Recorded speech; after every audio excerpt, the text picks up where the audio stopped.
Hey guys, welcome to WDWNT Nerd Alert. I'm your host, Joe Hogarty, and joining me tonight is Jack McCarthy. Morning, folks. Morning. Oh, God, we're already at the start. We know what time it is. I don't know what, everything just is blurred right now. So tonight what we're going to be doing is we're going to be continuing our Marvel DC March Madness, and we're up to round 3. So round 1 was the first 32, round 2 was the next 32. And now we're going to take another 32. Basically, the winners of those rounds are going to compete against each other. And then the following week, we'll do the 16, then the 8, then the 4. Then we'll have the final. So we're getting there. I think. Got your bowl ready? Got my bowl ready. It's all right. All set. And I did my homework. I did some more research. Uh-oh. I tried to see if I could get Superman back in, and I was like, no way. I looked up more stuff on him with the Silver Surfer. It's like, no. And then who was the other one? It was Spider-Man versus... the Reverse Flash. Yeah, couldn't do that one either. There's no way around him. And then Wolverine versus Luthor. Yeah, it's less of a problem with his destructibility with the armor that he's wearing, and more has to do with the fact that he's just able to fly and avoid Wolverine. But I think he still might have had a chance of popping his claws in that armor. But yeah, if he could have gotten close enough. Yeah, but he'll never get close enough for him. Anyway, so what we're also going to do is we're going to go over the first episode of The Falcon and the Winter Soldier. Right now, what we're going to do is Charlie Hunter from Rusted Junk will be joining me this weekend to go over the episode. We're recording this Thursday night, so Jack and I can't talk about it yet since we haven't seen it. But potentially Jack will be joining us too. So we'll see. Maybe. Possibly.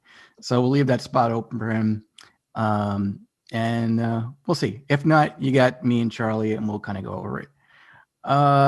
Also, I've seen Zack Snyder's Justice League, and I'm going to give my impressions on that. Bum, bum, bum. Bum, bum, bum, bum. The wait is over. It's here. The Snyder Cut. What happens when you spend $200 million and then they let you do it all over? Or even more than $200 million. I was just a ballpark figure. And then they gave him like almost another $100 million to do the rest of it. Trying to do it again. So, all right.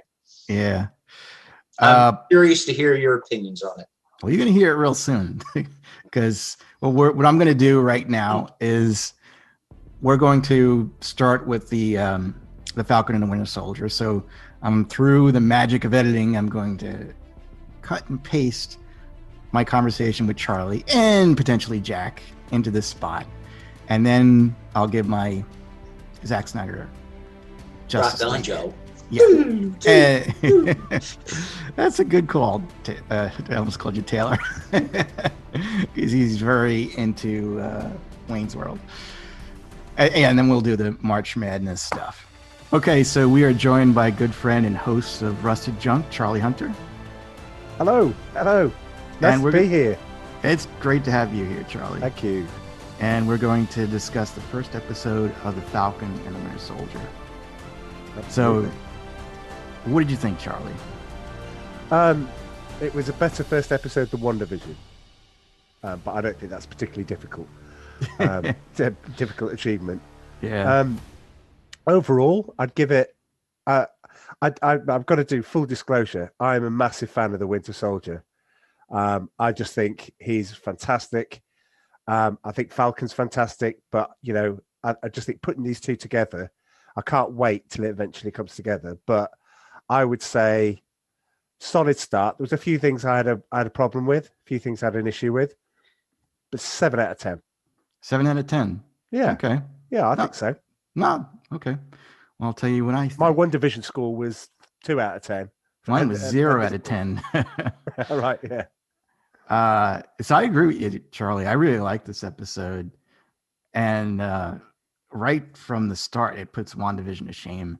That first episode was crap. I don't care what anybody says. I think that they're apologists for WandaVision, but that first episode was terrible. This one, right out of the gate with Falcon, he's just awesome in this. And I think that they're both good. I think the acting is better. I think the production values are better. I think the music is better. Everything is better. I'm not 100% sure where I'm going. I'm a little concerned about some things that we'll get into.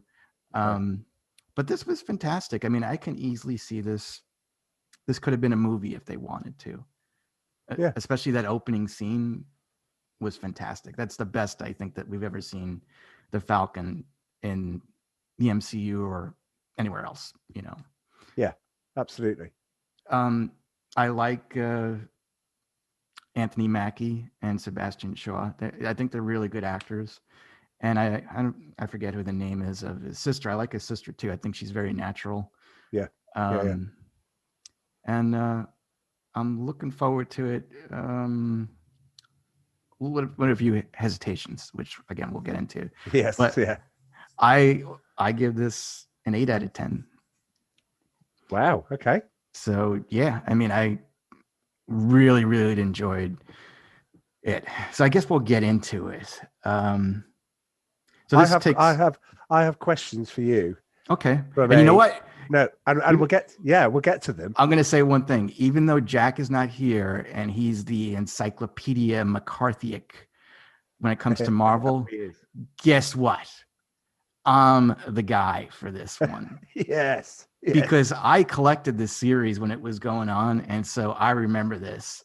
And, you know, I'll get into it and compare it to the comics. So don't worry. We don't need Jack for this one. But okay, go ahead. We always need Jack. But it'd be nice, but he's not here. Okay. Well, you have me. You have me. Far less encyclopedic knowledge, but willing to learn.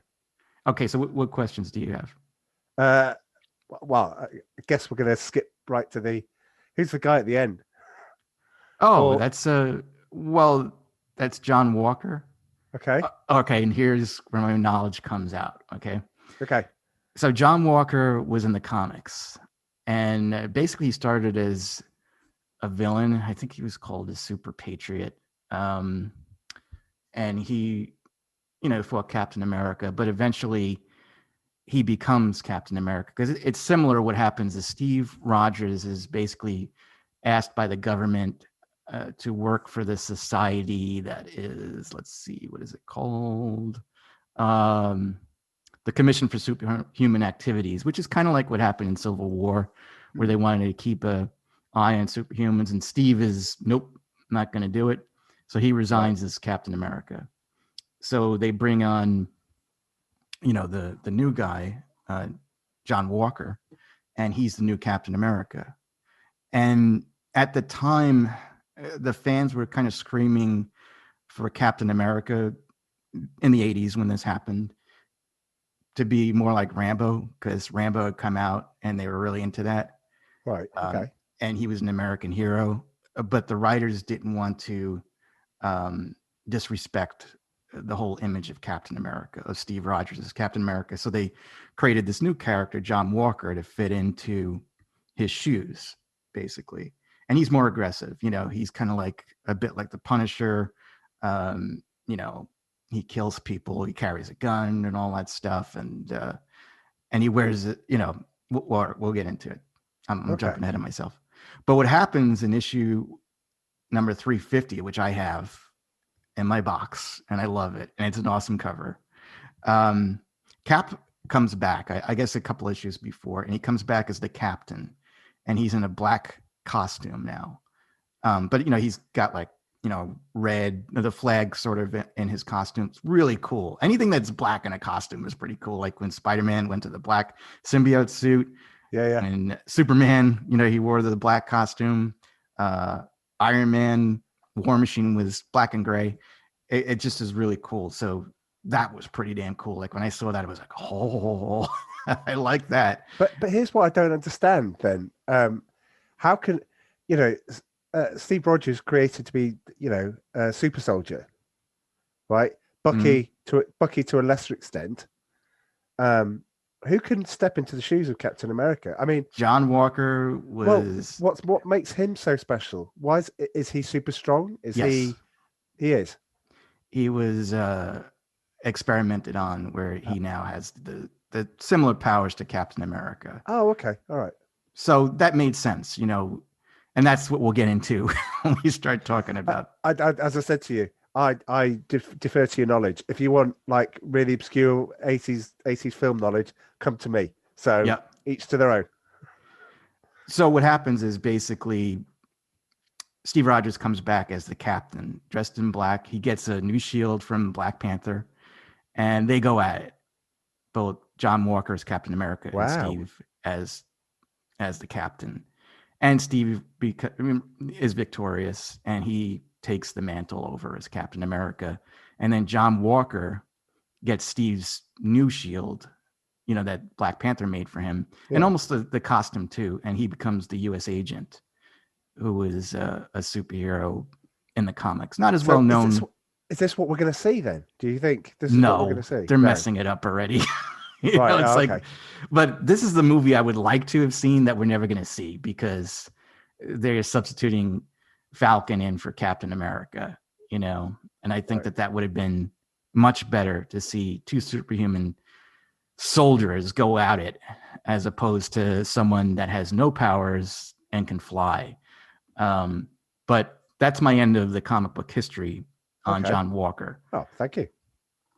And he's a cool character. I don't know what he's going to be like in this character. We only saw a glimpse of him towards the end, but the suit looks pretty cool.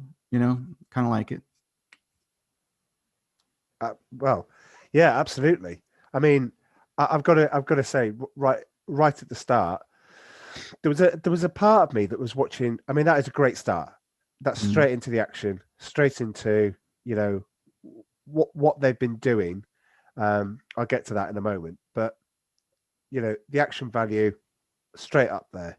Yeah, I think you said one of the comments that you made on the podcast was, the production values of the last episode of WandaVision were as you would expect, Avengers level film quality style special effects, and I think that's what was happening here.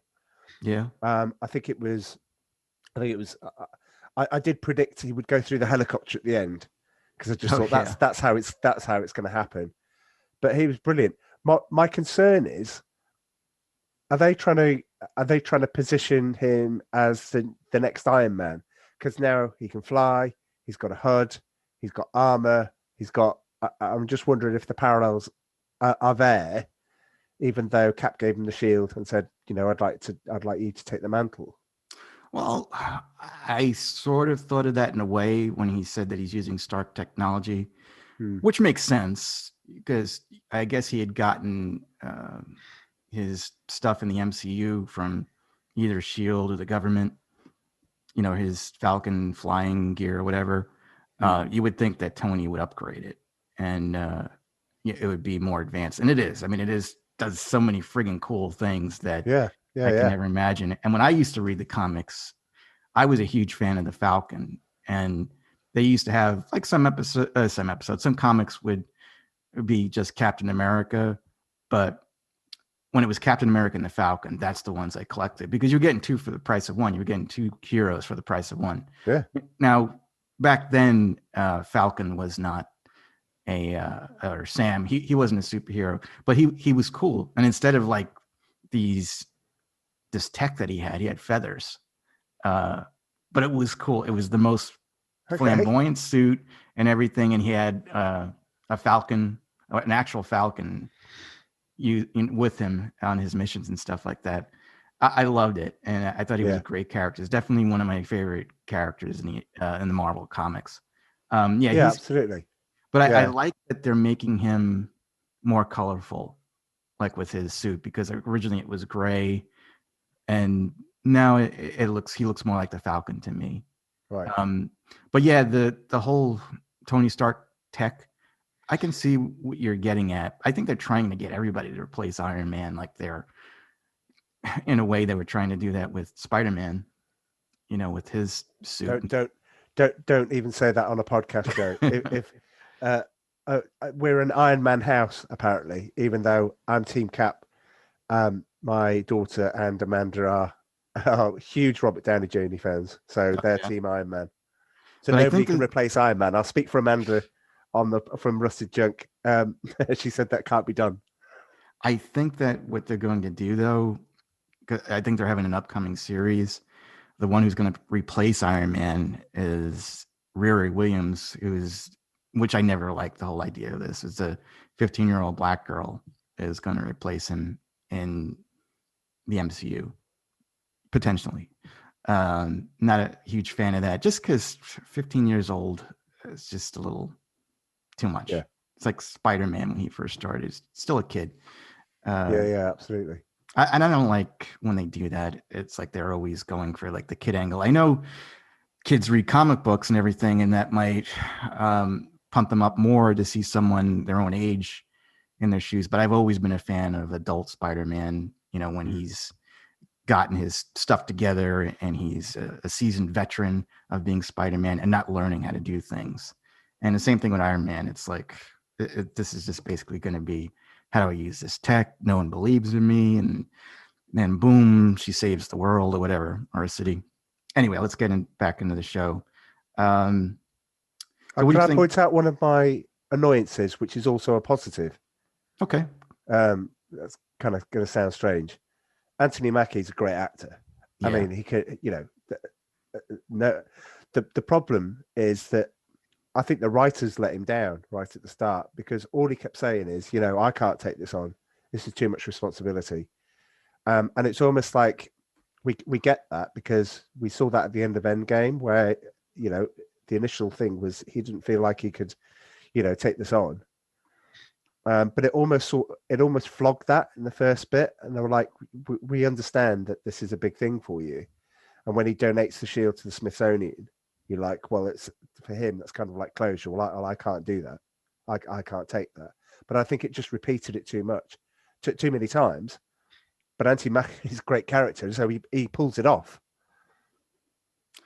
But what I think, I like that he did that. I have respect that he did that, because I think he also knows too, he doesn't have powers to be Captain America.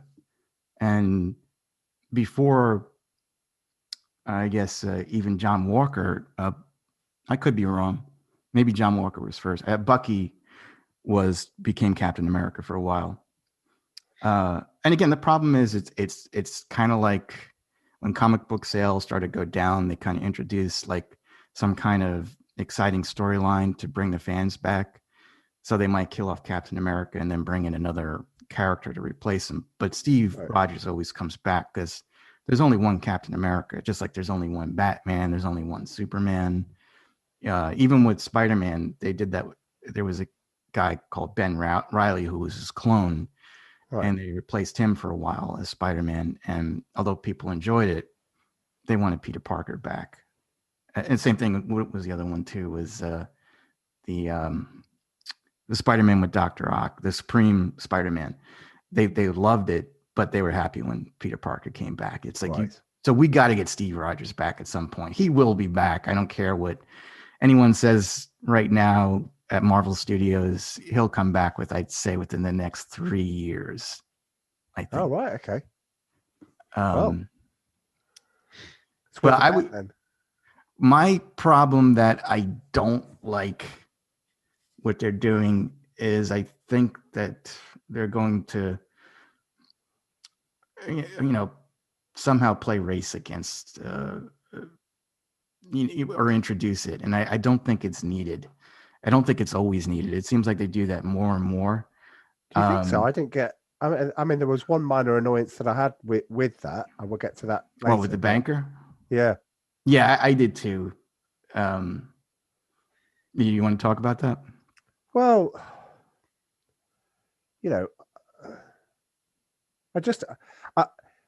I guess because it happens quite a lot, and especially in other areas as well.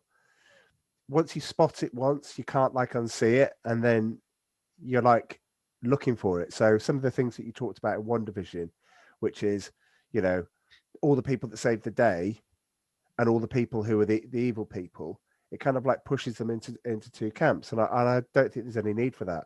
A good actor is a good actor,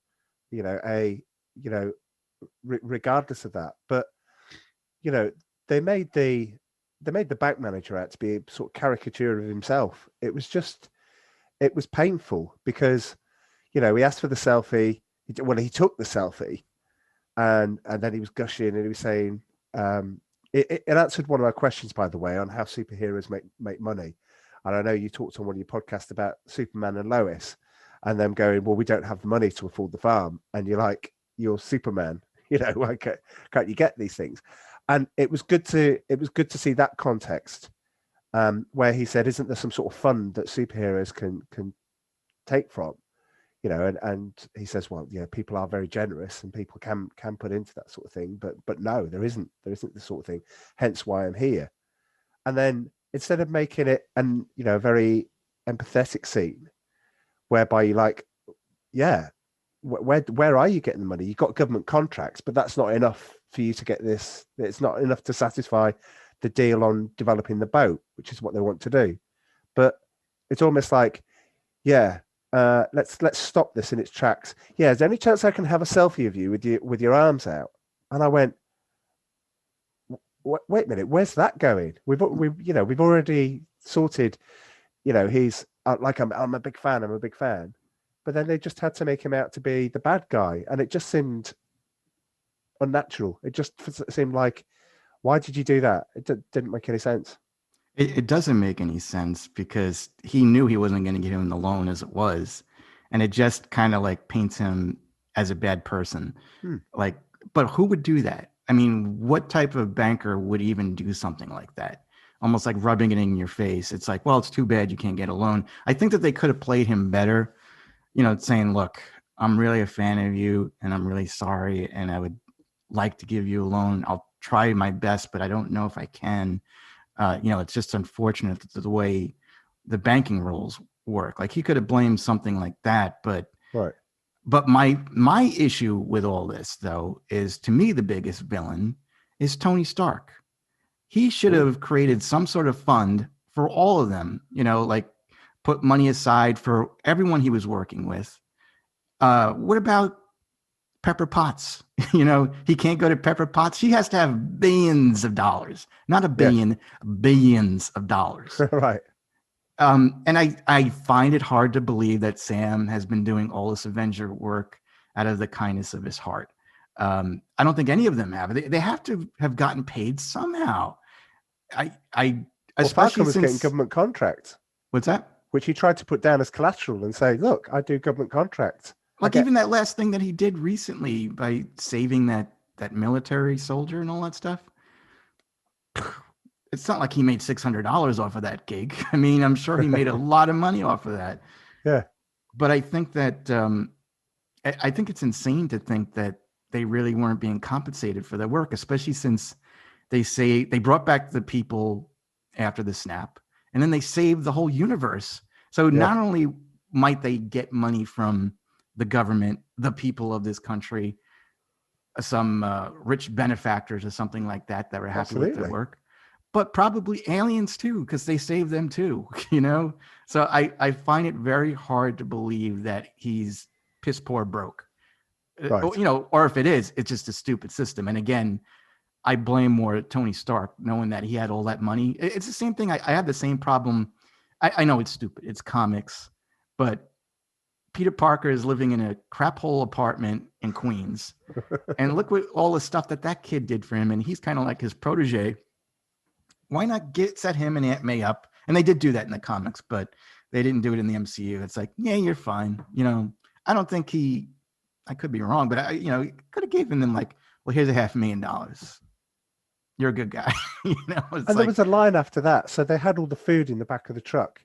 And when they went from the bank and been refused the loan, I think his sister says something like, you know, people like that all think the same way. And I didn't know what that reference was. And, you know, it's probably not best to pursue it. Here, well, no, it could be a bit of. No, it could be due to the fact that during the snap and all that stuff, when people were missing, and then when people came back, people had different feelings about, or it's weird because I was thinking about the snap, like how Thanos said that what it would do is it would create an abundance of food for people. People would never be hungry again and stuff like that. Hmm. But then later on, I heard the Russo brothers saying that the SNAP also affected animals, fish, vegetation. So wouldn't that be taking away 50% of the food too? Yeah. So that never made any sense. But yeah, we don't know the economics of what happened during the snap. It didn't look too nice when you got to Endgame, and it looked like most of like where Ant-Man was walking, his whole area looked like it was a crap hole.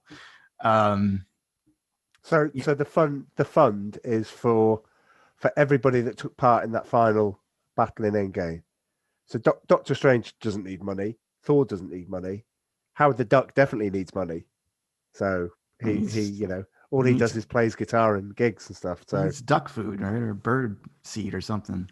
He was still part of the effort. He still needs to be compensated. Yeah, Charlie's a big massive. I was going to call him Charlie the Duck. I'll have that. You could be his English cousin. Oh, Amanda on the podcast keeps pushing the Howard the Duck episode, but it's coming.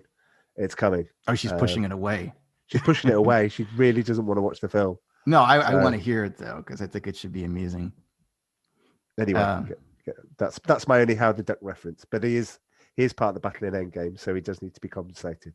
So I wanted to bring in the race angle because what happened was I read this from Anthony Mackie, and he was interviewed, and he said that Wilson is questioning how a black man can represent a country that doesn't represent him. So that's why I think that they might be bringing in the race angle, and I just don't think it's needed. No. I know that the writers might feel that way, but I don't think everybody, they want to see an enjoyable superhero show. They don't want to be taught lessons on social justice or whatever, I mean, sometimes you just want to turn your mind off and enjoy TV action, or you want to watch a football game or baseball game or something like that. You just want to enjoy it. You don't want to have to deal with stuff like that. And I kind of wish that they weren't going that angle, but if he said it, it sounds like that's what they're doing. And again, I think it would have been a better movie with Captain America. Although not that it's similar to the Winter Soldier, because like they're both two, similar powered characters going against each other, but it might have been a little too much, but we'll see. I guess, well, let's get to Bucky. So what'd you think about Bucky? Oh, of course. He's brilliant. He was great. I mean, yeah. I mean, he is, he's been a favorite of mine right from the start. Captain America, the Winter Soldier is one of my favorite top 3 Marvel films. Really? Yeah. I love it. I think the introduction, I was a bit of a sucker for Robert Redford as well. So Robert Redford appears in that. It's a Cold War drama. Oh, not Cold War, sorry. Like a spy thriller, like Day of the Condor type thing. Kind of like, I could see you saying that. Loved it. And we're now at that, we're just about to start it because we're at that period. We're showing Amy all the Marvel films and we're up to Captain America Winter Soldier. So yay. But from a Bucky point of view, I just think the introduction of his character is he realizes he's got all of these, skeletons in his closet, all these things that he's done, all the things that he had no control over. And I just think he played a fantastic part. The therapy bit I thought was good, especially when he's reading out the list of things 1, 2, 3, and 4. I loved that. I just think he's great. And I know I might be just fast forwarding slightly, but I loved the date scene that he had with the restaurant. I just thought that was perfectly played. Unfortunately, I didn't come armed with who the actress was who was playing the presumably the owner of the restaurant. I don't know, but she was brilliant. She was good. She was very good. And they were all good. I can't say anything bad about anybody in this episode. No, absolutely not. But she kind of like stood out because it was almost like, where is this going? It's not just action, a bit of exposition, a bit of drama, action, action, bit of drama. It was so well played in the flow of things, that I just that date scene was just perfect to put in there, because obviously he realizes that he's got to at some point atone for this particular sin that he's been thinking about. But yeah, Sebastian Stan, what an actor. Yeah, no, I thought it was great, and I felt really sad for him because he seems like such a nice guy now. Like he seems more, what's the word?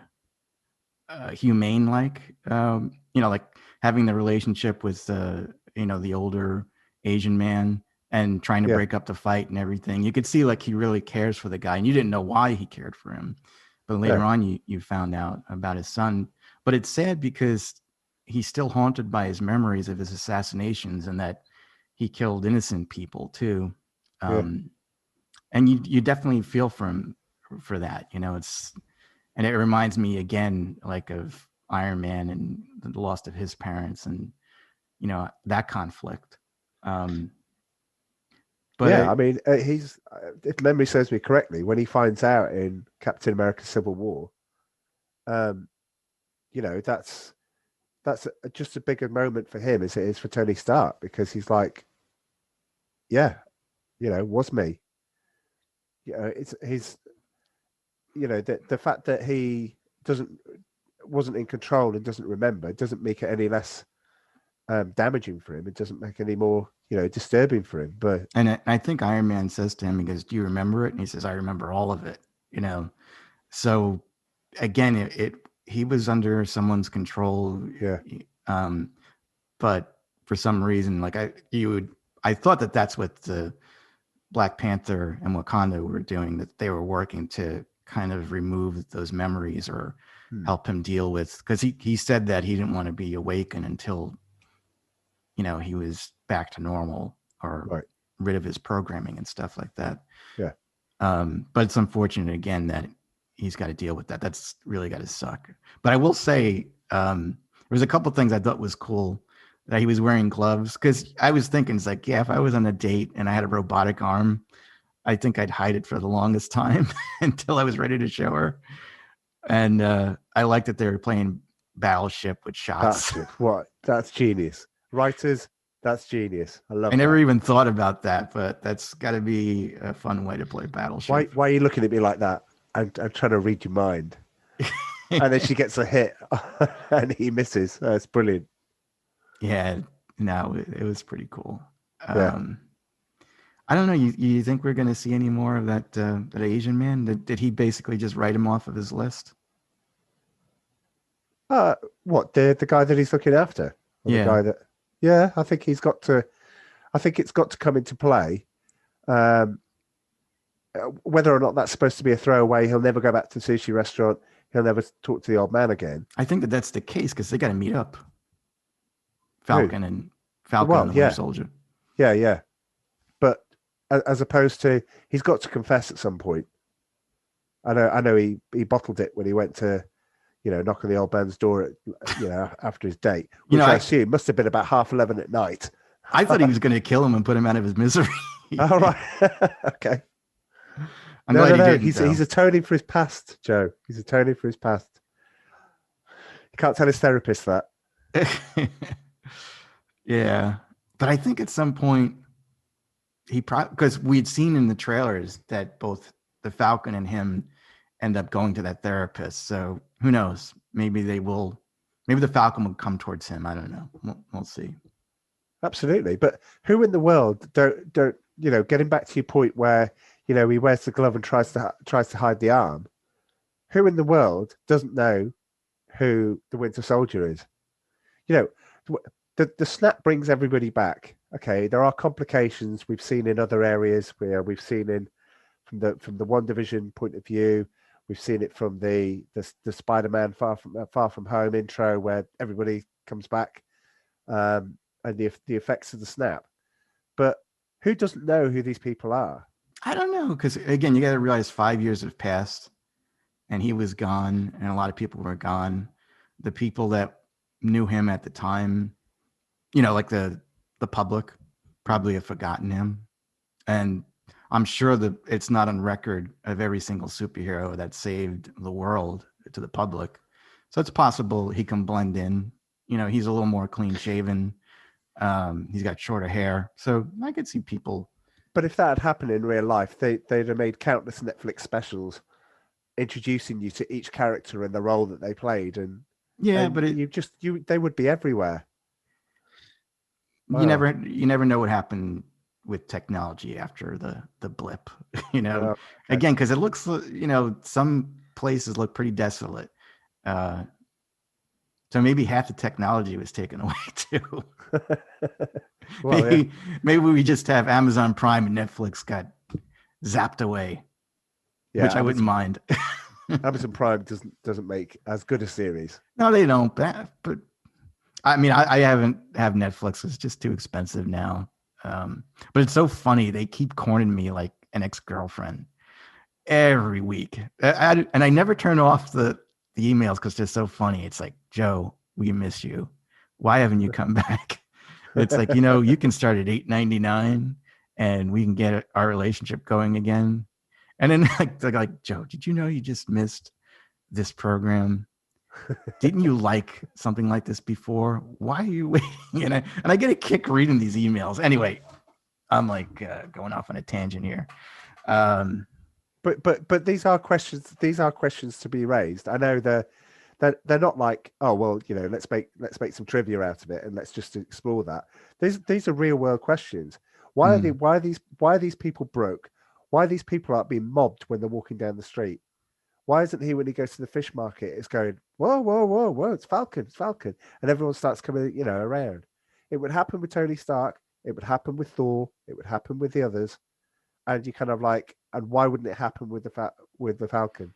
No, you make a good point, because if now there's 50% more people in the world, you would think that there were 50% more hungrier people, and that they would need more fishermen out there. Yes. Absolutely, So, yeah. I mean, the plan is to change it into a charter boat when it can't be used, when it can't go out fishing. Great idea, fantastic. But yeah, again, it's the Lois and Superman thing. You're Superman, you're the Falcon, you're the Winter Soldier. Why haven't you got money?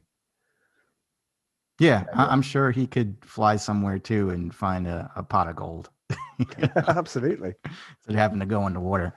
But yeah, I think this whole thing again could have been resolved if he just knocked on Pepper Potts' door and just said, look, I really could use the money. I'll pay you back. And then she's like, don't worry about it.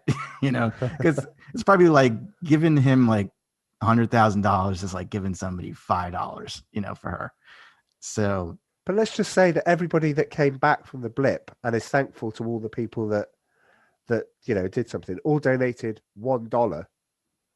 That's enough for them all.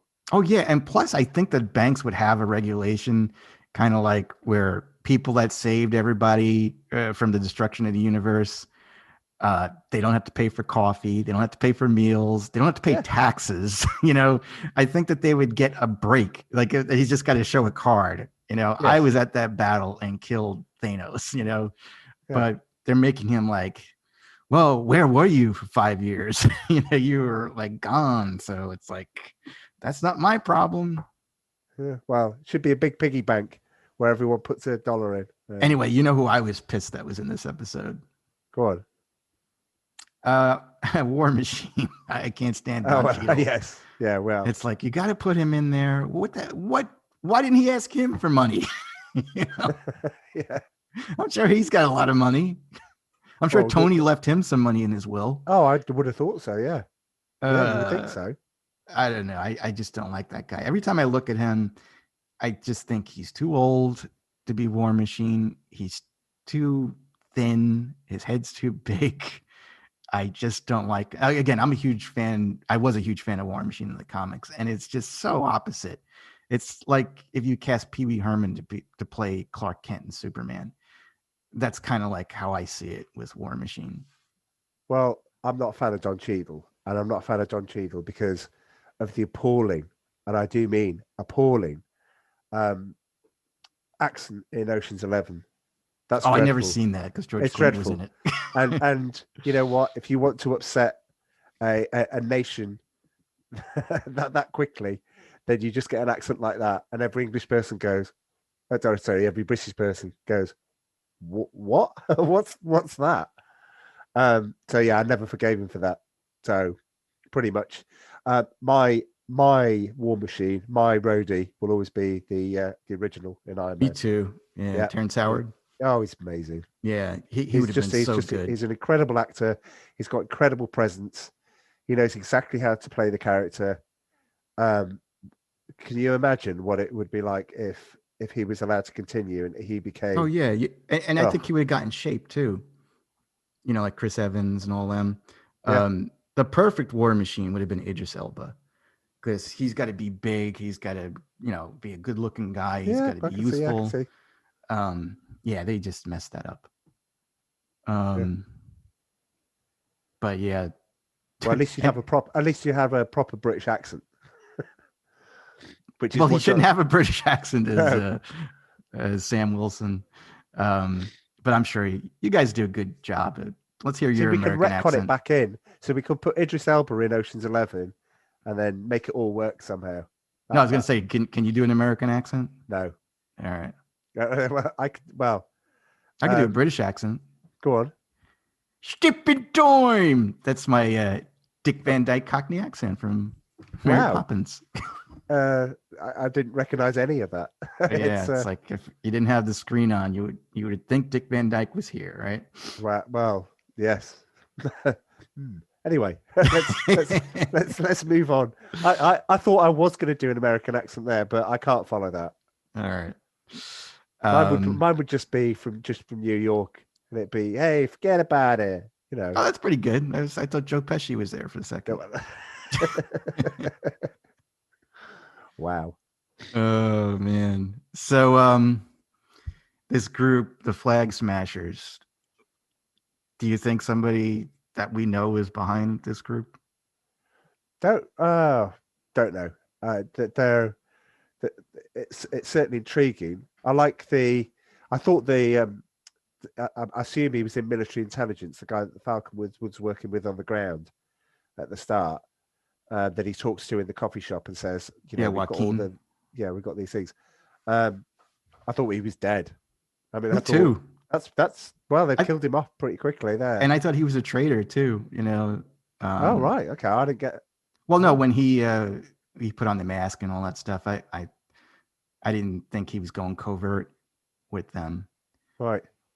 But Dan had a good idea. He had mentioned this to me, that maybe it's John Walker as the head of the Flag Smashers, because that guy that took out Joaquin, he was super powered.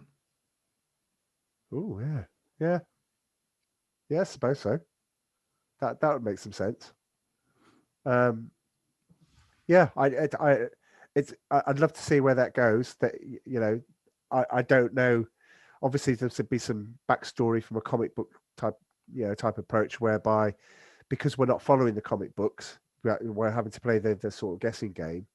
But yeah, I just from a whole episode point of view, I am so looking forward to next week's episode, just to see where this goes.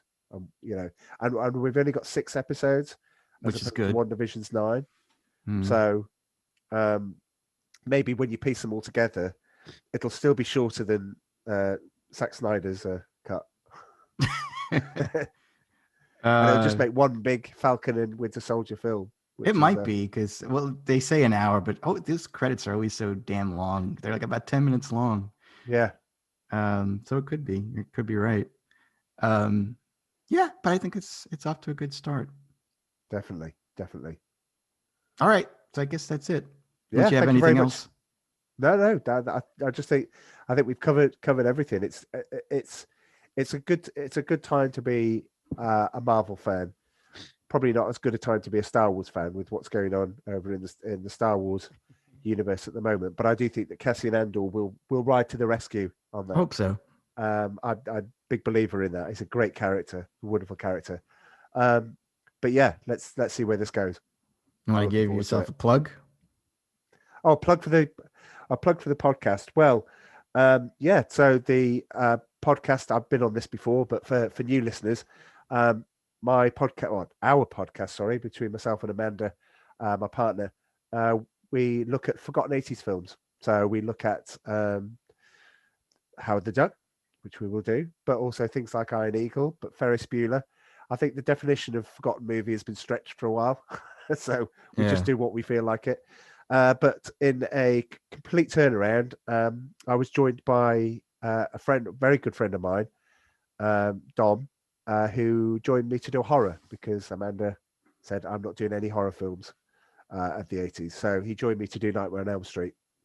I'm really looking forward to that one. Well, you might not be when you hear my score, but anyway. But yes, we're about to finish season 3. So season 3 has been action. We're about to finish it with Midnight Run, and then we get into all of the good stuff. The reason why I started the idea for the podcast and the website in the first place. All right, great. That sounds awesome. That's good. Thanks again, Charlie. Yeah, thank you for having me. Pleasure. Always a pleasure, Joe. All right, so we now return you to our regularly scheduled program. All right, so the Zack Snyder cut. Saw that today. It was 4 hours and 2 minutes long. Is it 4 hours and 2 minutes that you'll never get back? Yeah. Well spent. Well, I'm going to say this. I'm going to start off with a good thing. I think if you're like really into DC, you're going to like it. I think it's for me, it's a slight improvement over the Whedon-Snyder hybrid that they did. But my biggest problem with the movie is it's just too damn long at 4 hours. That's a lot to sit through. It is. And I think that the problem was with Warner Brothers. He had done Man of Steel, Zack Snyder, and then he did Batman v Superman. And Batman v Superman, they were hoping to make a lot more money than what it actually did. So they were a little disappointed. And then he came out with his Justice League. And I don't know if it was close to 4 hours, but he had filmed 4. They wanted to, and they originally were going to split into 2 parts, if you remember. There was going to be part 1 and part 2, and part 2 would come out next summer or whenever it was coming out. Yeah, but part 2 always assumes part 1 is going to make money. Yeah. So that's part of the problem, is that part 1 of this, like say it's a 4-hour movie, things don't really start to get going until about 2 hours and 40 minutes into the movie. That long? Yeah. Because that's when Superman shows up. So what you have in the beginning is you get to see the Themyscirians against Steppenwolf, which is pretty cool. It looks a little better. It's definitely a little cooler, a little more action packed. You also get to see more. You see, that was one of the few parts of Justice League that I really liked. Me too. The whole part with Themyscira was just, the Amazons are cool. No, they are. Really are. What else do you see in that? You see more of Cyborg. You kind of see his origin. You see him playing football, him getting in the car accident. Oh, by the way, I'm doing spoilers. Hopefully you've seen it by now, because this will be released on Tuesday, our video. And you see basically his origin. You see the Flash, not his origin, but you see him saving Iris. And but I gotta say, with all that stuff, Cyborg and the Flash, I can understand why they cut it out. Because if you're Warner Brothers, you want to release a movie, you don't want to release a 3-hour movie because you're going to get less showings in the theater. You want to release something that's 2 hours, so that you're going to profit off of multiple showings. So that's why most movies or production companies go for the 2-hour length, just so they can make bucks. And I think that that's something that Ray Fisher maybe didn't understand, or he felt insulted by the fact that they cut out most of his stuff, because they cut out a ton of his stuff. I would say he's probably got an extra hour worth of stuff in this movie. So I can understand him being mad, especially you were hired by Zack Snyder. Zack Snyder was very nice to you and said, oh yeah, we're going to center most of the movie around you. And then all of a sudden, we don't know if he was really fired or if he just stopped doing it because unfortunately his daughter committed suicide. But all of a sudden he's gone, and now Joss Whedon comes in, and he's got to be the boss from hell. It's like they say, right, we want 2 hours of this movie, you got to cut out stuff. And he's like, all right, who's this cyborg? We don't need him. Flash, we'll cut his stuff down too. Aquaman, yeah, but we're keeping in Superman, Batman, and Wonder Woman. And that's basically what he did. And I can understand why he did that and why Warner Brothers did that. But I will say, big three. Yeah, if I was Ray Fisher, I'd be upset, that they cut out so much of my stuff. But that's show business, It's still got paid. Yeah, at least he was in the movie. He should have been happy about that. It's nice that there is a Snyder cut and you get to see more of him in it, and a little bit more Aquaman, a little bit more Flash. 4 hours. Oof. Yeah, it's rough. What else do they show in the first 2 hours? Oh, they show that stuff with the Nightcrawler. You know what the Nightcrawler was? That's like when they go and rescue the scientists from Steppenwolf. Oh, that's the big fight in the sewer or something? Yeah, and then Batman has this thing called the Nightcrawler. So they show more of that, and it's different. I think everything, all the action scenes that Zack Snyder did are better than what Joss Whedon had done. The problem, though, is that he sucks at drama. He's just, I will say one good thing that came out of this movie is he gets Batman right. He completely changed how Batman was perceived in this movie. No more comic Batman. He was just serious Batman. And for me, that was my favorite character. And I know I rag on Ben Affleck and all that stuff, but you saw Justice League. Didn't you think that he was one of the weaker characters? No, I don't think he was the weakest, but you're right with the Batman. I didn't say I didn't like you. There were some parts of it. You have a lot more hate for Ben Affleck as Batman than I do. He's starting to grow on me, though. I mean, especially with this movie. I like I said, I think he did the best performance out of everybody with Bruce Wayne, Batman. It just was totally different. Now it's totally different from what we saw in the Whedon cut. I would say so. Okay. He looked cooler. He had better entrances. All of his jokes were gone. There might have been a couple, but it was as Bruce Wayne. He just was serious, and I just liked it. I thought that he did a good job with that. Well, that's Batman. He could make jokes when he's Bruce Wayne because he's supposed to be, charming. But as Batman, he's supposed to be dead serious all the time. Oh, yeah. That's just the way he is in the comics. Zack Snyder should do a Batman movie, period. Just let him do that. No Superman movies or anything. Because let's take that. Superman, he messed him up again. That's where Joss Whedon shined, is with Superman. He got the lighthearted Superman. He got the happy to be alive Superman, wanting to help people in danger, thinking of people first before thinking of the mission. Why, we have emo Superman again? Yeah, we kind of have a bit of emo Superman again. You've seen in the trailer, he's got his black suit on. Doesn't make any sense for him to wear it. Like at one point they go into that Kryptonian ship and he's got multiple suits available to him, which was kind of cool. I could have sworn they had Michael Turner's Godfall suit in there. And I was like, oh boy. I think they did. I haven't looked on the internet to confirm or deny that, but I love that suit. It's the gray metallic suit with the red cape. Do you remember that one? Godfall, Michael Turner. No, I'll put a picture up. I'm going to put a picture up. All right, put a picture up.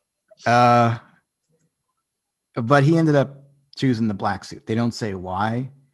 And the whole thing? No. For the whole thing. The whole movie he wore black. So we don't see the red and blue at all? No. Really? Odd choice. It's very odd because you remember at the very end of the movie where we see Clark, he's in Metropolis and he's got his glasses on and a trench coat, and then he pulls open his chest. It's still black. It's silver S and the black. Why? I don't get it. at least he would have changed back then. So he meets up with Alfred. They put this scene in there where you first see him in his black suit. And I'm like, why? He goes to Alfred. He didn't need to. I think Zack Snyder was basically throwing us the kitchen sink and everything, because that scene was definitely not needed. He could have said, would have made this a little better if he would have said, this is a Kryptonian healing suit, and that I need it to help with my powers coming back and all that. But if it's a Kryptonian healing suit, why does he need the S? Because if it was a Kryptonian healing suit, wouldn't it just be like a standard first aid outfit or something? It belonged to the L's, and that was their symbol. That was in the comics. He wore the black suit with the S on there in the comics. Was it the Reign of the Superman? Yeah, when the Reign of Superman came to the end. I guess I don't. Okay, go on. I didn't see the movie, so. What was weird now that I'm thinking about it? I'm confused. Didn't that ship get destroyed? Oh, no, it didn't get destroyed. It just got ripped apart in Man of Steel. But that was crashed, but it's sitting there. But is it his ship?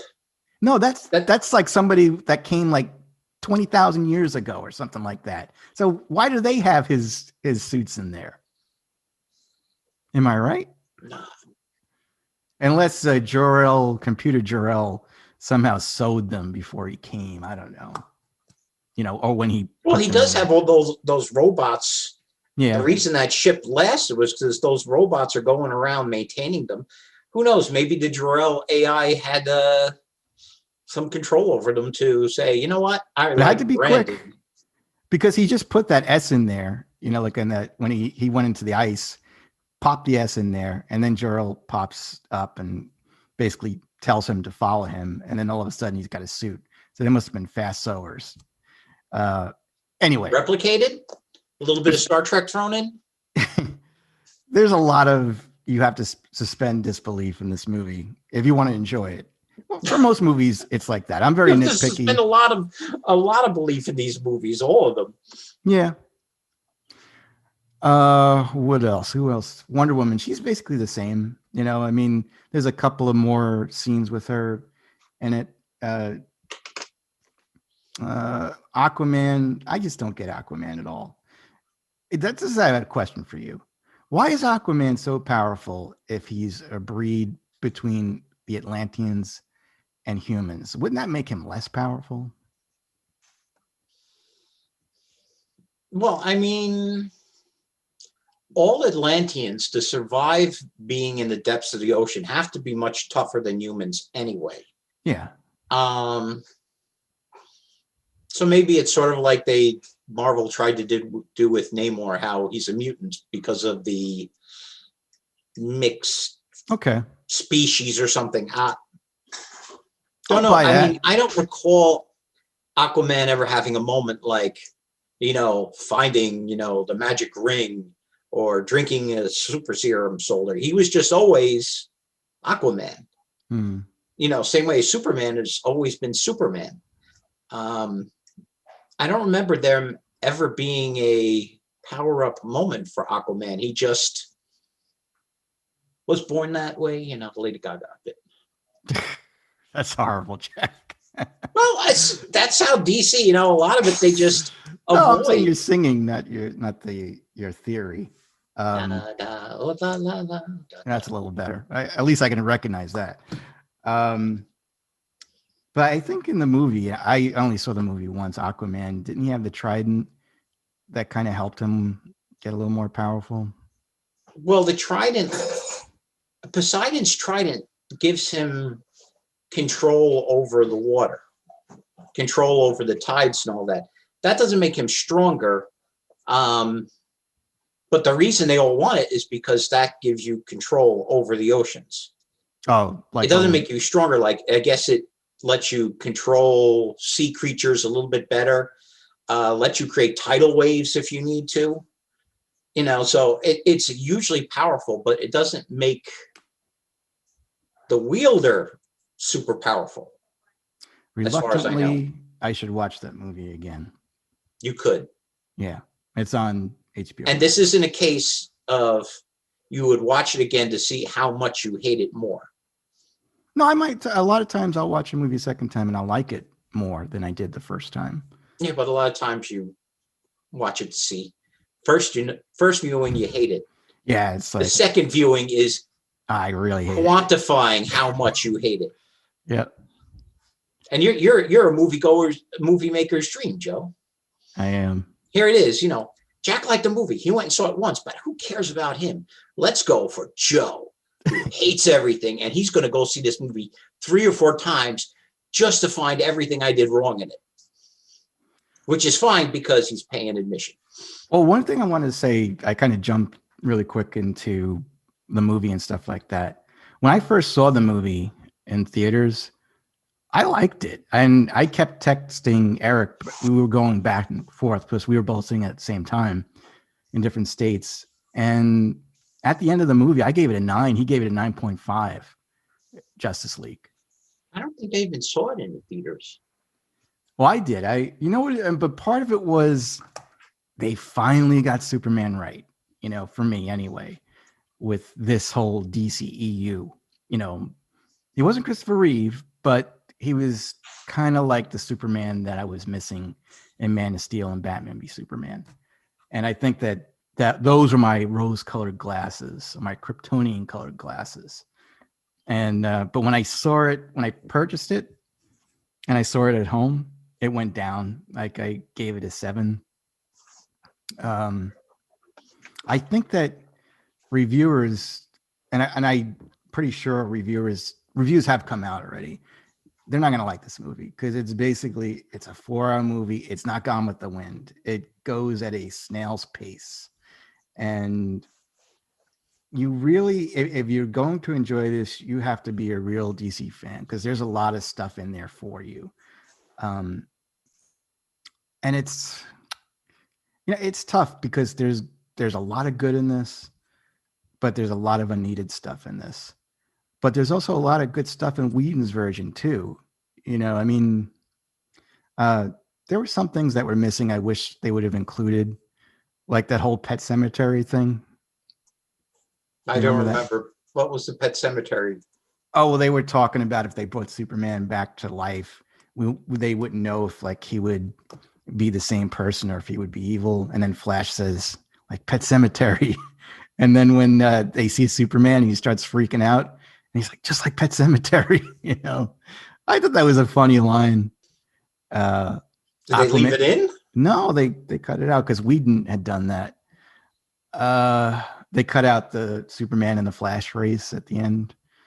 Now those were the parts. If I had Justice League that I owned it, I would be skipping to like, for me, the first start of it would be the fight with on Themyscira. Then I would jump to the resurrection of Superman. And then I'd probably just go to the end fight scene when, Superman shows up. I'm a fan of Truth and Justice, and to the end, including the end screens, huh? That's gone. Well, like I said, those are the parts I enjoyed of the movie the most. The other stuff, I would have skipped. Well, my favorite part in the original, and it's still here, is when Superman is revived and he fights the Justice League. It's expanded in this one. It's a little longer and all that, which is pretty cool. I love that scene when the Flash thinks he's running and he looks over and sees Superman turning his head towards him. Like that's a great scene. Yeah, that's a great scene. But they kind of wrecked it a little bit in this because the music in Justice League really fit well in it. But in the Zack Snyder cut, it's very low and it's almost like focusing on the visuals and it's not as funny. It's weird. Speaking of visuals, and I had discussed this before, he filmed this in IMAX aspect ratio. So it's like almost 4:3. So there's you had said that was supposed to be filmed like that. It's awful. Absolutely awful. So it's actually, you're not losing any picture on the sides, right? What he's doing, he's giving you pictures on the top and the bottom. So you have no black bars on the top and the bottom, but you have black bars on the side. And it's very noticeable. I just think it's a stupid artistic decision because most people, if not all people, have widescreen TVs now, and they don't want to see black bars on the sides. And this is never going to see the light of day on an IMAX screen. Maybe if there's another fan initiated, release it on an IMAX or something like that. But I doubt it. It's just, it's very distracting. I didn't like it at all. And again, if you're watching this in 4K, you want to see all the detail on the screen, you know? Your audio cut out. Sorry, there's something going on in the kitchen that I don't want to bleed over. Now, because he's filmed it in that ratio, does the action fill the screen? No, it doesn't. That's what I mean. Like, you might have a fight scene going on about here. Is the rest of this just like open space? No, the top and the bottom, it reaches the top and the bottom. It's like if you're watching Andy Griffith on TV and you have black bars on the side. Right. That's what it looks like. Except it's worse. I'm saying since he filmed it for IMAX, it's such a huge screen, is his cinematography put things focused on different parts of the screen? No, or is it always just what it is it's actually it's widescreen, but it's top heavy. So you're not missing anything on the sides. But what he's giving us extra vertical, you know. But more people, you know, he could have just given us 16:9 and we'd all be happy, you know. Were you getting just big giant heads? Yeah, you might see it, you might not. Okay. I don't know if you're gonna watch it. But yeah, I could see when it comes on TNT or TBS, probably. Maybe. But yeah, I could see reviewers not liking it, and I've seen a lot of reviewers don't like it because it's basically, you know, the big problem with this movie is it's basically the same story as before, and that was part of the problem. Is that Stephen Wolk he doesn't work as a villain. The characters themselves, they don't have any chemistry whatsoever. Well, that's not Zack Snyder's thing. He's for the big action sequences. And like you said, the fight scenes and everything. That's where he works. Great. It's the characterization bits that he has trouble with. Yep. That could be why I thought Watchmen was kind of a weak film. I didn't like that. Enjoy it at all.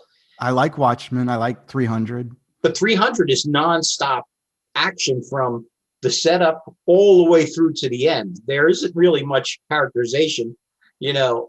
Oh, yeah. Because it's just these crazy Spartans going nuts on every kind of monstrosity you could think of that would be coming from Xerxes.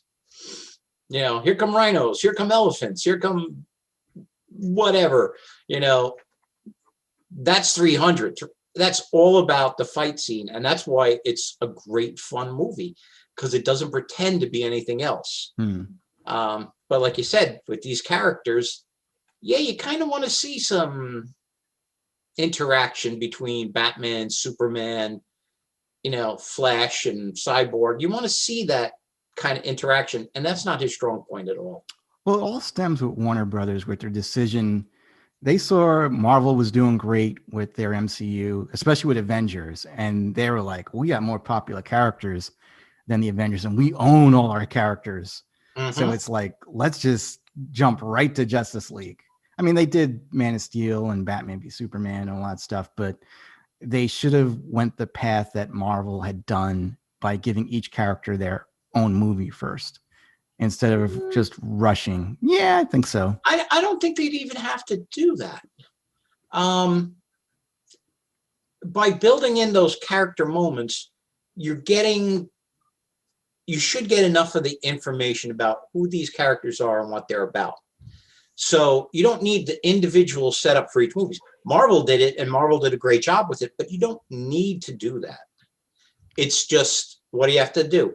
You have to have a good, solid script showing the character interactions to be like, hey, why would these guys want to hang out together and fight this menace. You know, aside from we have to save the world, you need those character moments in there to build the camaraderie up between the team. That's not Snyder's strong point. It's not. No, it's not. You know, the moment of Aquaman flying through the air, landing on the Batmobile, you know, and Bruce says, "I'll get you there," and you know, he goes, "All right, brother." You know, we might have all groaned, huh? That's left in there. Okay, we all might have groaned at that, but there should have been some build up through dialogue where it's like, okay, you know, Aquaman considers, you know, Batman friendly enough to talk to him that way. You know, there should have been something a little bit more. The closest it got, I thought, was when, and I don't know if this was Whedon or Snyder, when Wonder Woman's lasso was on Aquaman. They cut that out. That was Whedon. Really? That was Whedon? Because, like I said, that's a character interaction moment where here it is, you know, Aquaman has laid it all on the table here, unbeknownst he's under a magical influence of the lasso, you know, and all the other characters like, yeah, okay, man, all right, you know, keep going, and letting them spill. That's a character team building moment. And like I said, it makes sense that was Whedon and not Snyder. Yeah, I think Snyder needs a secondary director to help with the drama because he's just not very good at it. I will say there was more stuff with Lois I actually liked. Really? Yeah. You're not an Amy Adams' Lois Lane fan. No, I'm not. But what she would do is she would visit Superman's memorial that was in Metropolis like every morning. Okay.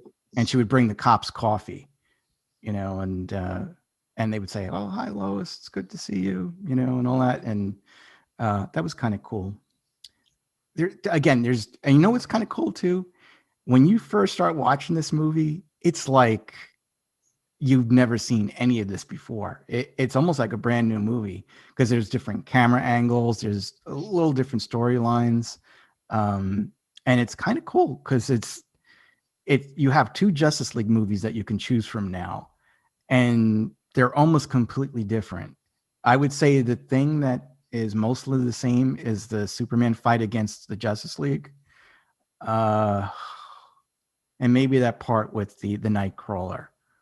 But the Themyscira part, remember that part when they were talking about the past when Darkseid first had came and the Atlanteans and the Themyscirans and the Lanterns. And they all teamed up. That was pretty cool. They expanded on that. And you saw, you know, actual Green Lanterns flying around using their rings. You saw Ares was kind of like Hercules, you know, almost. He was like their version of Superman. And so Ares was fighting on the side of the good guys? Yeah. This was before the Themyscirans went off on their own. I think that they were actually part, you know, of, what would you call it? Would it be the human race or whatever? I thought they were always at war with. No, because no, at one point they were all together, and then they were so mistreated by men that they went off and they formed their own little paradise island. Okay. But that was cool, and Darkseid actually shows up. Darkseid looks horrible. All the CGI looks like crap. Darkseid. They didn't fix that. I mean, I thought they fixed Steppenwolf. They did, but he still looks like crap to me. Did they make him like spiky or something? They did. He kind of looks like the Destroyer in Thor. Was that what it was called? Okay, yeah. But he's got a face kind of like Doomsday. You know, it just doesn't look nothing like Thanos. Thanos looks like a real character. Well, that's because of the way he was. I mean, they had Brolin like in the suit with all the dots and everything, so you could get expressions. Motion capture. Yeah. I think so, but I don't think Steppenwolf I think was completely CGI. I think he was too, yeah. That it wasn't here a guy doing the movements. It was like, okay, well, this is how he would move, if he was a person. And something gets lost in that. What do they call it? The valley. Oh, the uncanny valley. Yeah, that's where something gets lost. Sometimes you need that actual motion of a I person agree. to model the CGI image. Yeah, and I don't know. It just, they gave him a backstory, so he basically was now cast. I guess he messed up a lot on Apocalypse, and this was his last chance to get it back into Darkseid's, good graces and all that. So Darkseid didn't look good. Darkseid looked awful. He looked like a video game character, maybe worse. And the parademons, they didn't look much better either. I mean, I think they look the same. I think the parademons look pretty good in Justice League. I never liked the parademons. I think they're stupid. I don't know, but I didn't like the whole story of Justice League, even the original one, like with the whole mother boxes. It's very similar in a way to Infinity War, or if you want to call it that. Like the mother boxes could be Infinity Stones, except there's only 3 of them. Like they're the MacGuffins that they're going after, and that Darkseid needs them in order to come over to Earth and conquer it and stuff like that. There's a lot of stuff, again, you got to take with suspension of disbelief and just sit there, munch on your popcorn and have fun. And there's a lot of stuff where you can do it. But like I said, things don't really get going until maybe 2 hours and 40 minutes into the movie.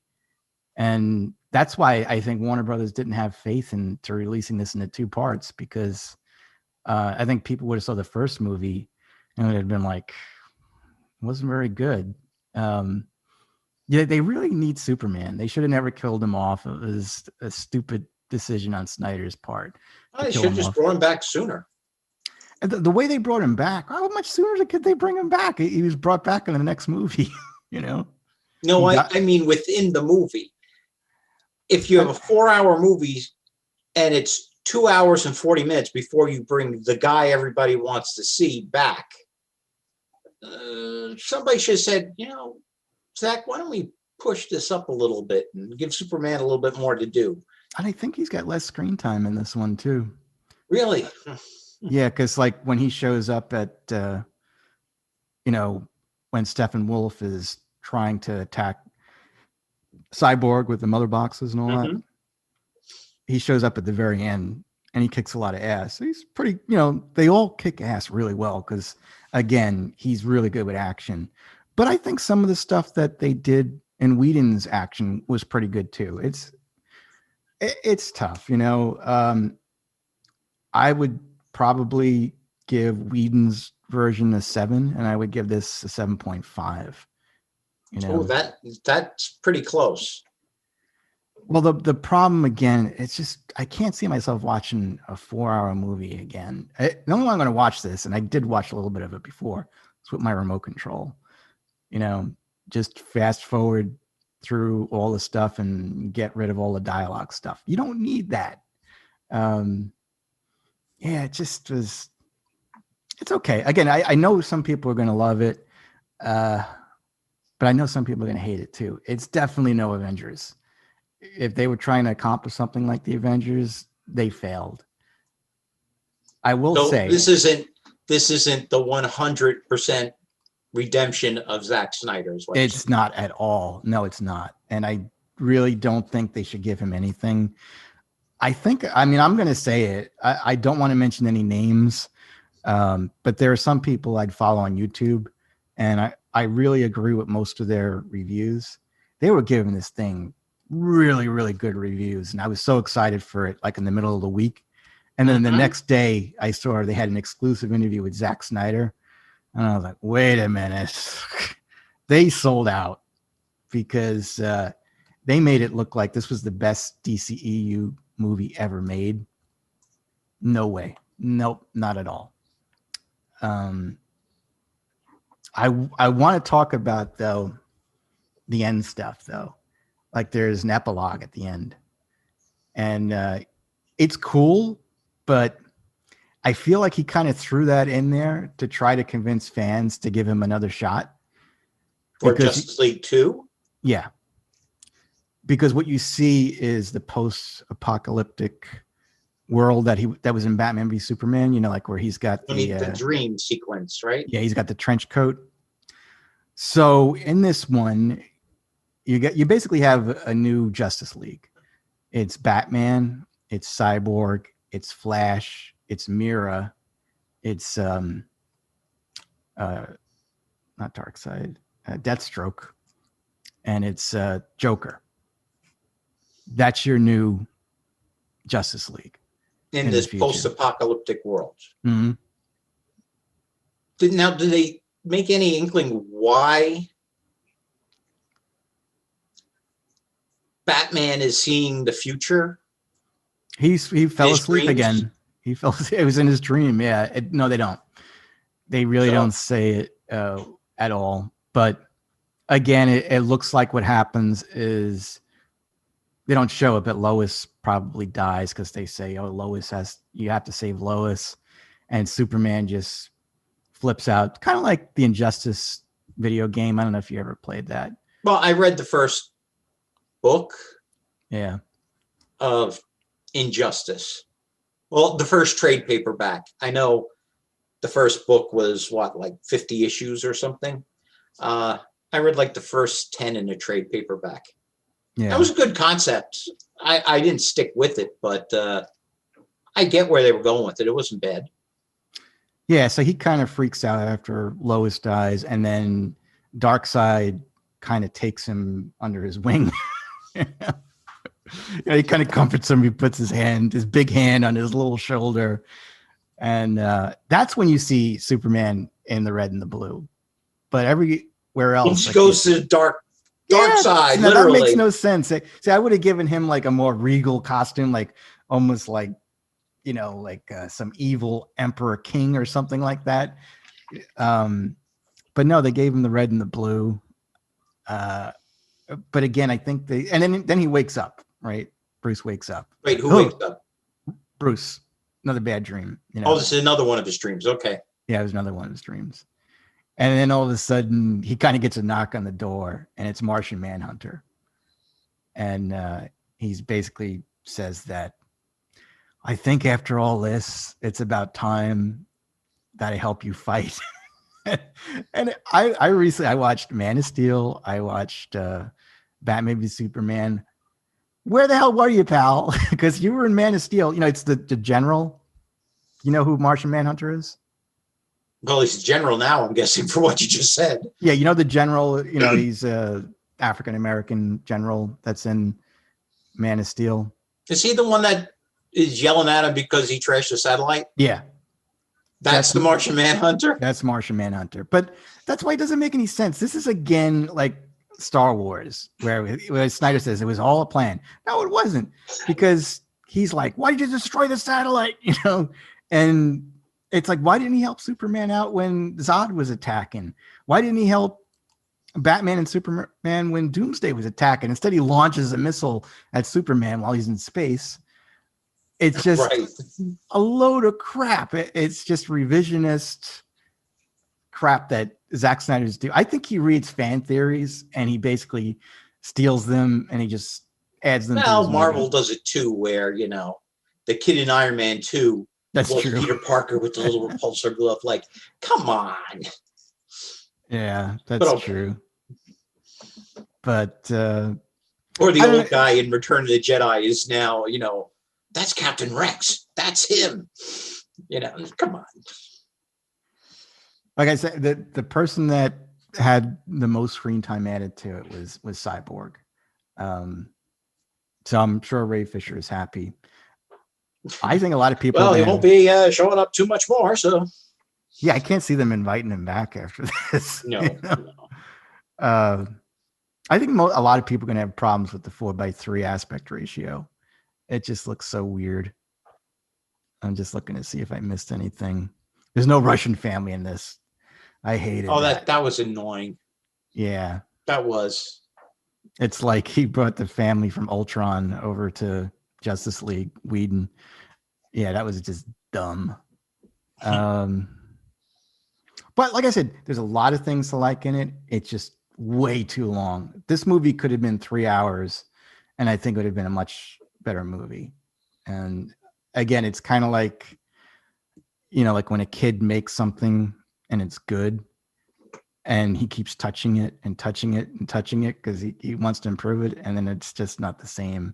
I think he had a decent movie at one point, and he just kept adding and adding and adding, and he should have just left it be. I hope this is the end. It seems like everybody's putting Zack Snyder on a pedestal, that he's a genius for doing this. But we'll see. I'm sure Warner Brothers is going to say it was a great success, but we can't measure if it was a success or not.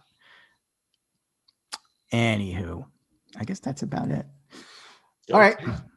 So you know what that means? It's matchup time. Yep. It's March, Marvel DC Madness. So we're up to round 3. So these are basically the winners of round 1 and round 2 going at each other. And I got my bowl here. All right. So are you all set, Jack? Sure. I peeked into the bowl and I saw a name and I was like, I don't want to pick that one. No, you got to pick it. All That's right. The fun. Okay, Power Girl is back. Power Girl. I can't even see who's that. That right? And Namor. I have him upside down. Namor. Yeah, Power Girl and Namor. It's a toughie. Now, if Power Girl has all the powers of the Kryptonians that we've seen, yes. I think Namor would put up a good fight, but I think she'd edge him out. Well, would Namor come out of the water? Well, that's just it. I think the intensity of heat vision would probably start to wear Namor down. So she'd have to fight him out of water. Because if he was in water, and it would just come down to physical powers, because he's even faster underwater as well. So, but still, I'd give her the edge with just because of the strength. Yeah, and once again, it's tough to put anybody up against the Kryptonian. Kryptonium. I'm saying it wrong. Kryptonian. There we go. And she probably could take out Superman too. Power Girl. Wouldn't they all level out kind of? Well, I was reading up on this. I was reading about Supergirl. So since she was older Supergirl, she was on Krypton longer than Kal-El.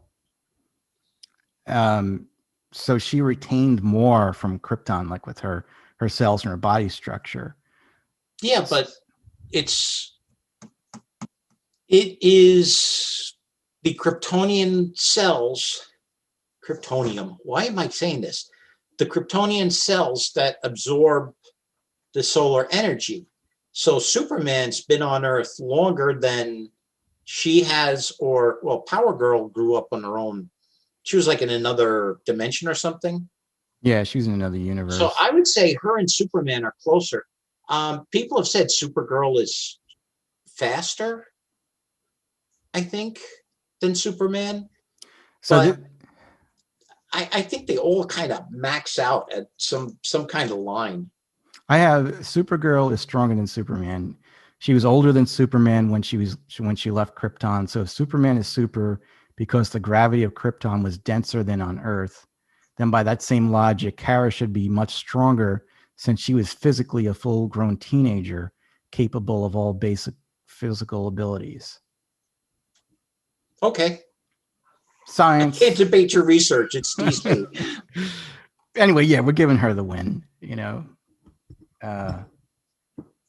So that one. So Power Girl takes out Namor. Yeah. I hope it's not old DC. I got to look at these. All right. Sinestro versus the Green Goblin.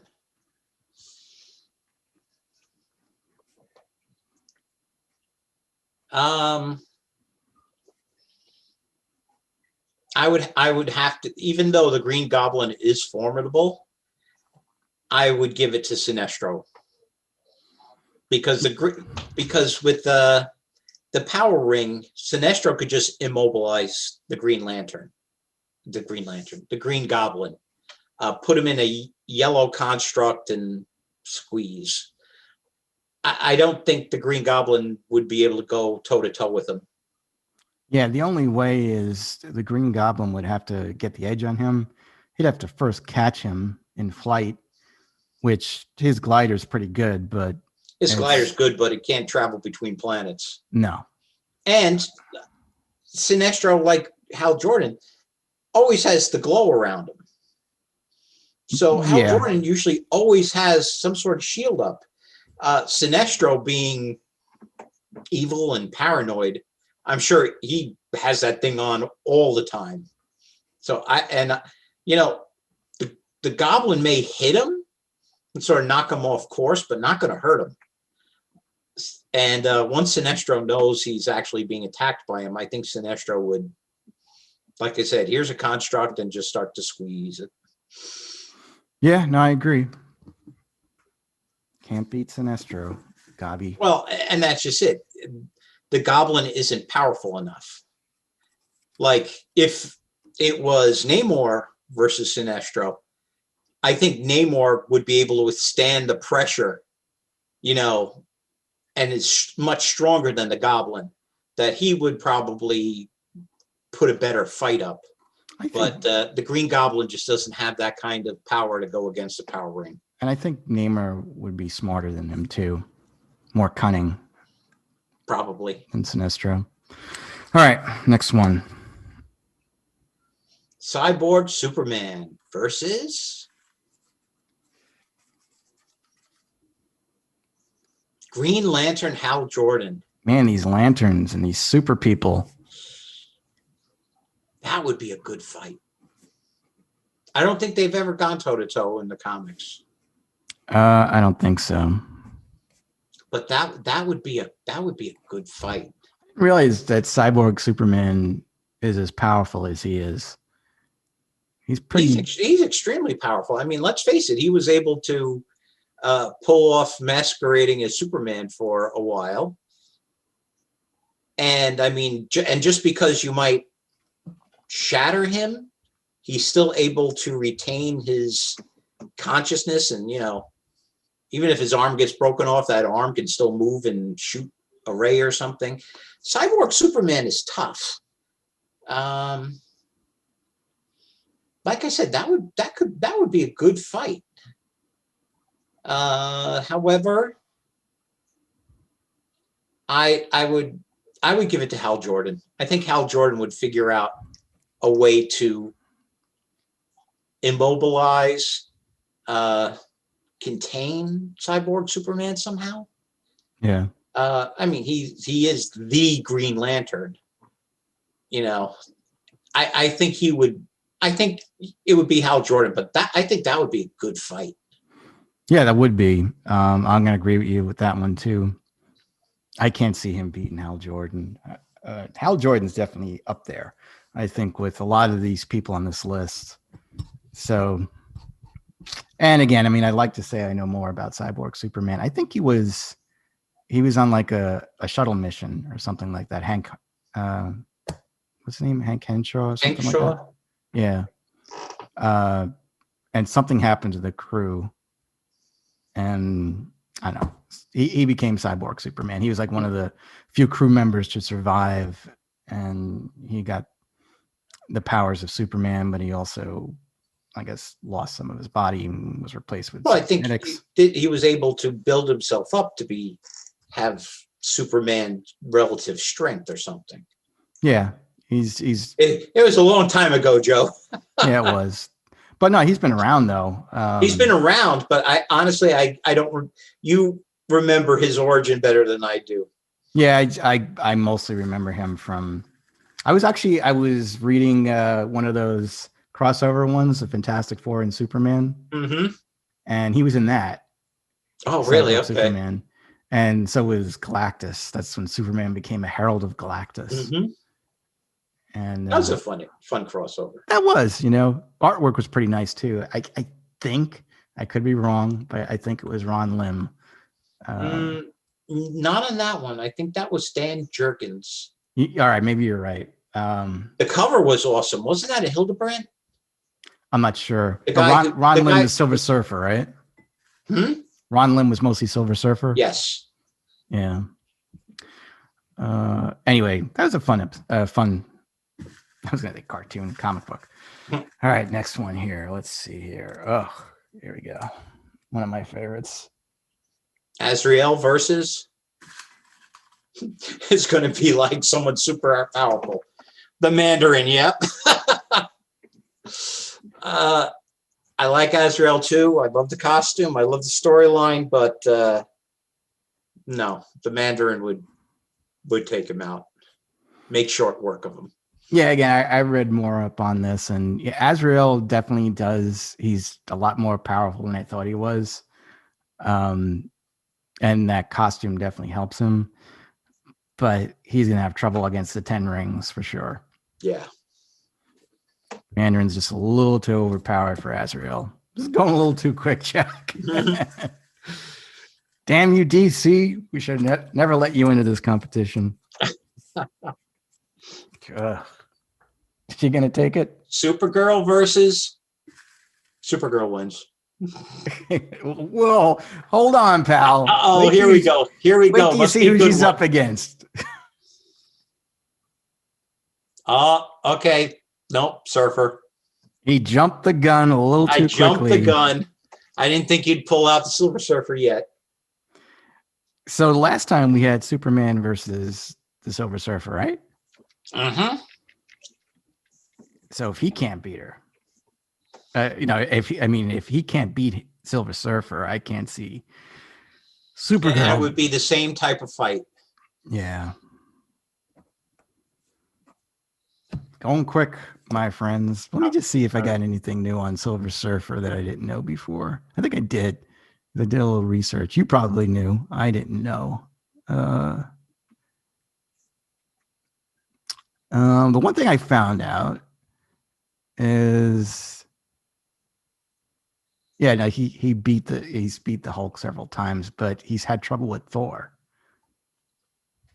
Well, one reason he was able to beat the Hulk easier, because the Hulk is really like a one-trick pony. He's melee, goes into a range, starts swinging, and it's only because he's strong that he keeps going. So the Surfer can outsmart him. For example, I think in one of their meetings, like the Hulk was going into a range and the Surfer just grabbed him by a hand and flew off at high speed and like threw him into a mountain or something like that. Hulk keeps getting madder and madder, but the Surfer was able to handle him fine. And not to mention the Surfer's other powers, the energy manipulation, the speed. It's tough to take on the Surfer. Well, that's what he did with his cosmic powers. He was able to drain the gamma radiation from the Hulk and turn him into Bruce Banner. So he's out of luck when that happens. Yep. But Thor beat the crap out of Silver Surfer several times. I don't think it was one-sided as you're saying. No, they've had draws, but apparently Thor has really beaten him several times. He's just pounded on him with Mjolnir, and Silver Surfer really couldn't do a thing. I don't know at that point if that was a weakened Silver Surfer or anything. I didn't read the comic book, but... Well, Mjolnir has a couple of other tricks up its sleeves. Like, it doesn't just shoot lightning. There's an energy ray, a disintegration ray that can be shot out of Mjolnir. It takes a lot out of Thor himself, but it's just like how the Destroyer, how in the movie the mask would go up and would be fire. Mm-hmm. Well, in the comics, it's something similar, but it's a disintegration ray. And Mjolnir can shoot the same sort of ray as the Destroyer. I guess it's a Asgardian craftsmanship upgrade. I don't know what you would call it. But I think that disintegration ray would also stand up to the Surfer's energy blasts. I mean, and Thor has gone against Galactus as well. So I think his godliness gives him an edge in that fight. But I never remember the Surfer being handily managed by Thor. It was always a tough fight. And last time it was Thor versus Shazam, and you went with Shazam. Thor versus Shazam, that's right. It's tough with godly powers. Yeah. And like I said, and that is only because of putting the names relatively. I don't know if a DC Hercules is as strong as a Marvel Hercules. My point is, though, I talked you into Thor. Yeah, well, yeah. On the grounds that Shazam or Captain Marvel now has the mind of a teenage boy versus a warrior that has lived for millennia. Yeah. So that's why Thor, I think it would go to Thor. But if you had someone who lived as long as Thor in the body of Shazam, I think that would be, I think Shazam would take it, but Thor's experience helps him. Okay. I think I know this one. I'm going to be like you with Supergirl, and you're probably going to say the same thing. Gravitron versus? Batman. No, I mean, you made Gravitron seem Gravitron is tough. Did you research him? I did, but I couldn't find much on him. Really? Okay. Yeah. Versus Lex Luthor. Lex Luthor, genius, mastermind. Can't stop the master of gravity. I'd go Gravitron. All I can say is I am so glad, because I don't like Lex Luthor. And last time he took out Wolverine, which really pissed me off. Yeah, you made Gravitron seem really powerful. And I'll be honest with you, I didn't even know who the hell he was until you mentioned him. I never heard of him. Like, when did he first come out? Was it in the 70s? Or you know what? I will send you some screenshots. Well, I've seen pictures of him, but I would look at when he shows up in Thunderbolts, the old series by Kurt Busiek and Mark Bagley. You can see like what Gravitron is capable of, and his appearances there. I mean, at one point he takes all of Earth's heroes hostage, and he's got them all contained in gravity cubes.